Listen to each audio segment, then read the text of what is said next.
بسم اللہ الرحمن الرحیم۔ بی ایس انگلش یا ماسٹرز ان انگلش لٹریچر کے تمام اسٹوڈنٹس کو، ٹیچرز کو میرا سلام۔ آج ہم کرسٹوفر مارلو کے شہرۂ آفاق ڈرامہ ڈاکٹر فاسٹس کے بارے میں بات چیت کریں گے۔ کرسٹوفر مارلو کینٹربری کے مقام پر پیدا ہوا، اور اس کی پیدائش میں یہ خاص بات ہے کہ جس سال وہ پیدا ہوا اسی سال انگلش لٹریچر، انگریزی ادب کا ایک اور عظیم شاہکار ولیم شیکسپیئر بھی پیدا ہوا۔ ان دونوں شعراء آفاق مصنفین کی جو پیدائش ہے وہ 1564 کو ہوئی۔ یہ الزبتھ کا دور تھا، برطانیہ کی ملکہ الزبتھ، کہ جس نے انگلینڈ میں 1558 سے لے کر 1603 تک حکومت کی۔ کرسٹوفر نے کیمبرج یونیورسٹی کے کالج کارپس کرسٹی کالج سے 1584 اور 1587 میں ڈگری حاصل کی۔ عام طور پر تو یہ ایک روایتی مذہبی تعلیم تھی، لیکن وہ اس راستے پر نہ چل سکا۔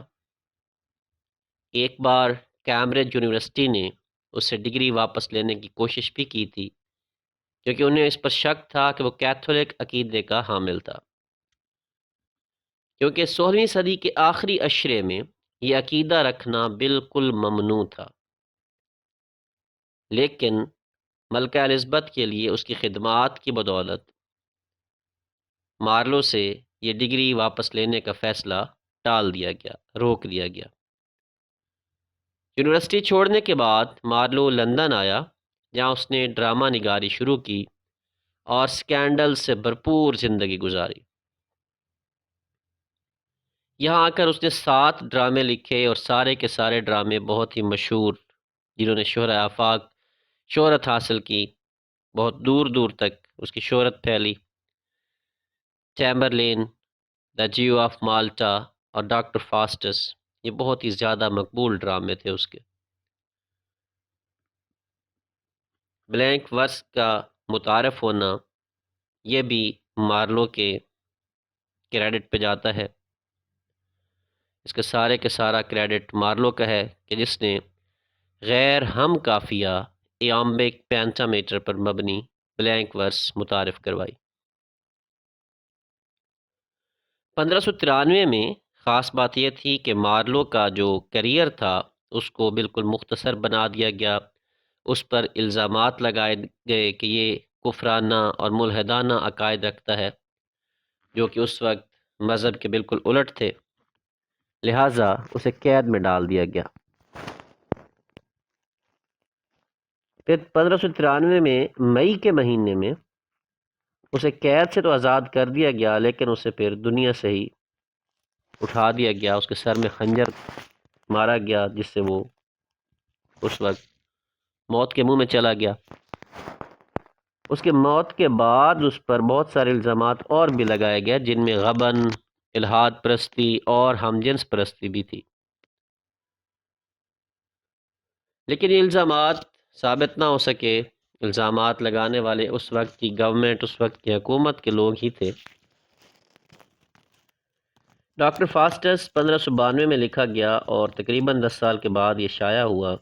یہ ڈرامہ مارلو کی ذاتی تخلیق کی بجائے جرمن لوک داستان سے اخذ شدہ بتایا جاتا ہے۔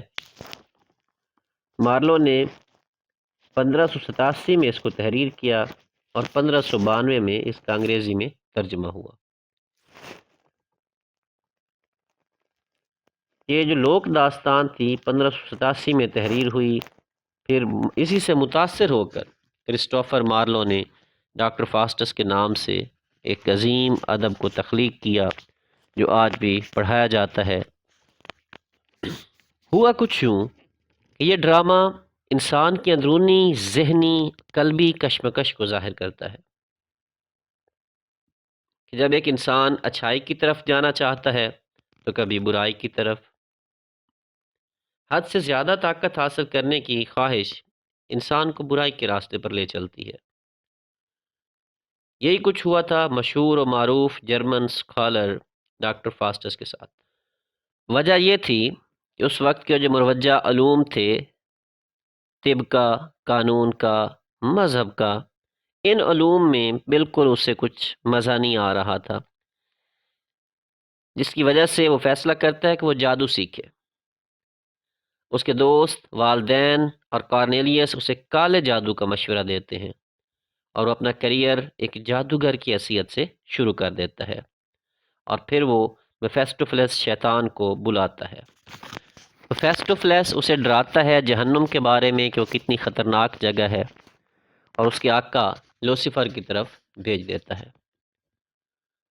وہ اس بات پہ راضی ہو جاتا ہے کہ اس کی روح 24 سال تک شیطان کے پاس رہے گی، اور بدلے میں وہ تمام دنیاوی خواہشات حاصل کرے گا اور بہت زیادہ طاقتور ہو جائے گا۔ میفیسٹوفیلس فاسٹس سے آ کر ملاقات کرتا ہے اور اسے یہ بتاتا ہے کہ لوسیفر نے اس کی درخواست کو قبول کر لیا ہے۔ اگرچہ اس وقت فاسٹس کشمکش کا شکار ہوتا ہے، پھر بھی وہ اپنے خون سے وہ ایگریمنٹ، وہ معاہدہ لکھ کر دے دیتا ہے، جس سے آنے والے 24 سال تک اس کی روح کے مالک شیطان ہی رہیں گے۔ جیسے وہ کام کرتا ہے تو اے آدمی اڑ جاؤ کے الفاظ اس کے بازو پر خود بخود ظاہر ہو جاتے ہیں۔ دوبارہ فاسٹس کے ذہن میں دوسرے خیالات بھی آتے ہیں، لیکن میفیسٹوفیلس اس پر انعام و اکرام کی بارشیں برسا دیتا ہے، اور سیکھنے کے لیے اسے جادو کی ایک کتاب عنایت کرتا ہے۔ بعد میں میفیسٹوفیلس سے اس کے تمام سوالات کے جوابات دیتا ہے جو دنیا کی فطرت کے بارے میں ہوتے ہیں، اور صرف ایک سوال کا جواب دینے سے انکار کر دیتا ہے کہ جو کائنات کے خالق و مالک کے بارے میں ہوتا ہے۔ ڈیئر اسٹوڈنٹس، یہ انکار فاسٹس کے ذہن میں دوبارہ شکوک پیدا کر دیتا ہے، لیکن وہ دونوں شیطان اس وقت 7 مہلک گناہ اس کے سامنے لے کر آتے ہیں اور اس کے شک کو رفع کرنے کی کوشش کرتے ہیں۔ بہت ساری نئی طاقتوں کو سمیٹتے ہوئے فاسٹس اپنے سفر کا آغاز کرتا ہے۔ اس دوران وہ روم میں پوپ کے دربار میں خود کو نظر آئے بغیر داخل کرتا ہے اور کافی کرتب دکھاتا ہے۔ وہ اس کی خوراک چھپاتا ہے، اس کے کانوں پر چانٹے لگاتا ہے۔ اس کے بعد وہ یورپ کے درباروں میں سے گزرتا ہوا جاتا ہے۔ اس کی شہرت ہر طرف پھیل چکی ہے۔ جرمنی کے شہنشاہ کی دعوت پر، جو کہ ہنری پنجم تھا، وہ جرمنی جاتا ہے اور پوپ کا دشمن ہو جاتا ہے۔ فاسٹس سے درخواست کرتا ہے کہ اس سکندر اعظم یعنی مقدونیہ کا جو بادشاہ تھا اس کا دیدار کرایا جائے۔ فاسٹس جادو کی مدد سے اسے حاضر کرتا ہے اور چارلس سے بہت متاثر ہوتا ہے۔ ایک نائٹ جو ہے وہ فاسٹس کی پاورز کا مذاق اڑاتا ہے تو فاسٹس اس کے سر پر چھوٹے چھوٹے سینگ نکال لاتا ہے، جس سے غصے میں بھرا ہوا نائٹ فاسٹس سے بدلے کی قسم کھاتا ہے۔ اس دوران رابن جو فاسٹس کے خدمت گزار ہوتا ہے کہ کسی طرح سے جادو کے کچھ گرو سے سیکھ لیتا ہے اور اپنے ساتھ رافع کی مدد سے کافی مہمات سر کرتا ہے، مزاحیہ کرتب دکھاتا ہے۔ ایک موقع پر تو میفیسٹوفیلس کو بلانے لگتا ہے جو اسے رافع کو جانور بنا دینے کی دھمکی دیتا ہے۔ یہ بھی خیال کیا جاتا ہے کہ انہیں سزا کے طور پر جانور بنا دیتا ہے۔ خیر، فاسٹس سفر کا تسلسل برقرار رکھے ہوئے ہے اور گزرتے ہوئے گھڑ سوار کے ساتھ کرتب کھیلتا ہے۔ فاسٹس اسے گھوڑا بیچتا ہے جو تنکوں کے ڈھیر میں تبدیل ہو جاتا ہے، اور پھر جب اسے دریا میں ڈالا جاتا ہے تو گھڑ سوار ڈک نامی شخص کو رابن کی موجودگی میں فاسٹس کی چالاکیوں اور کرتبوں کی داستان سنا دیتا ہے، لیکن فاسٹس ان پر جادو کرتا ہے اور انہیں ڈیوک اور چیس کی خوشی کے لیے اپنے راستوں پر بھگا دیتا ہے۔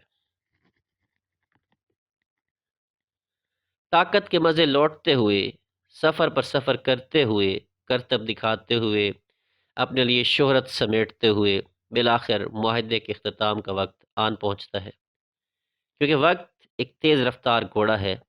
وقت کسی کا انتظار نہیں کرتا، وقت بدل جاتا ہے۔ 24 سال پورے ہو گئے۔ فاسٹس کو اپنی خوفناک موت کا سامنا کرنے کے لیے تیار کرنا پڑتا ہے خود کو۔ اسی دوران وہ میفیسٹوفیلس کی مدد سے بہت مشہور حسن کی دیوی ہیلن آف ٹرائے کو بلاتا ہے اور اس کی موجودگی سے اسکالرز کے گروہ کو بہت متاثر کرتا ہے۔ ایک بوڑھا آدمی فاسٹس کو توبہ کرنے کا مشورہ دیتا ہے، لیکن فاسٹس اس کی بات پہ کوئی توجہ نہیں دیتا۔ فاسٹس دوبارہ اس ملکہ حسن کو بلاتا ہے، لیکن بہت مختصر وقت کے لیے۔ وہ اسکالرس کے گروپ کو بتاتا ہے کہ اس نے اپنی روح کو گروی رکھا ہوا ہے، جس پر وہ خوف زدہ ہو جاتے ہیں اور اس کے لیے دعائیں شروع کر دیتے ہیں۔ 24 سال کے اختتام سے پہلے رات کا پچھلا پہر، فاسٹس خوف اور ندامت کا شکار ہونے لگتا ہے۔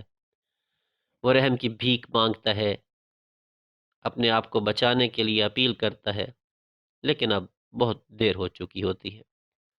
آدھی رات سے پہلے شیطانوں کا ایک گروہ نمودار ہوتا ہے اور اس کی روح کو جہنم کی طرف لے کر اڑ جاتا ہے۔ دوسری صبح سکالرز فاسٹس کا مردہ جسم دیکھتے ہیں اور اس کی تدفین کا فیصلہ کرتے ہیں۔ یہ ڈرامہ کرسٹوفر مارلو کے ایسے کرداروں کی تخلیق کرتا ہے جو کہانی پر شروع سے لے کر کہانی کے اختتام تک چھائے رہتے ہیں۔ ساری کی ساری کہانی انہی کرداروں کے گرد گھومتی ہے، جیسے کہ ڈاکٹر فاسٹس جو سب سے لیڈنگ رول میں تھا، مین کردار تھا، اہم کردار تھا۔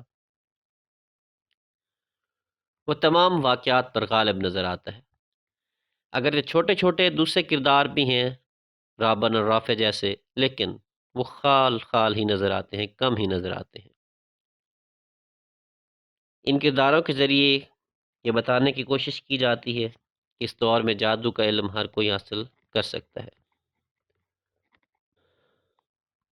اس میں لوسیفر جو ہے وہ ایک بہت بڑا کردار ہے جو جہنم کے تمام شیطانوں کا سردار ہے۔